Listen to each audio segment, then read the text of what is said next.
मेरे प्यारे राम भक्तों, कहा जाता है कि राम जी के पुत्र कुश ने फिर से अयोध्या का पुनर्निर्माण कराया और इसके बाद सूर्यवंश की अगली 44 पीढ़ियों तक इसका अस्तित्व चरम पर रहा।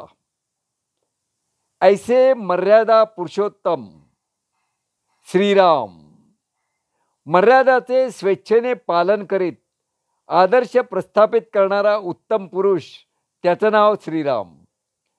छात्रधर्म, पुत्रधर्म, पितृधर्म, पत्नीधर्म, भातृधर्म, मित्रधर्म, आपदधर्म, राजधर्म अशा धर्म वागणुकींचा राम हा आदर्श आहे. धर्म शब्दाची व्याख्या इंग्रजीमध्ये रिलिजन या अर्थी केली जाते, पण ही व्याख्या फोल व अपुरी आहे. किंबहुना यातून कुठलाच बोध योग्य होत नाही. धर्म ही उपासना पद्धती नव्हे, तर समाज जीवन व राष्ट्रजीवन यातील एक महत्त्वाची धारणा आहे. यतो धर्मस्ततो जयः असं म्हटलं गेलं आहे.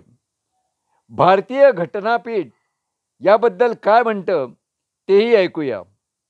It is the solemn assurance given to the Indian citizens by the judiciary that it will uphold dharma in all disputes adjudicated to it by it and declare victory for dharma. धर्माचे हे विवरण व्यापक अर्थ आपल्याला श्रीरामचरित्रात आढळतो. म्हणूनच राष्ट्रकारात याला खूप महत्त्व आहे. रावणाला अनेक संधी देऊनही असुर प्रकृतीच्या रावणाचा नाश करणारा व सीतेला जिंकून आणणारा राम हा मूलतः क्षात्रधर्मीय आहे. जय श्रीराम.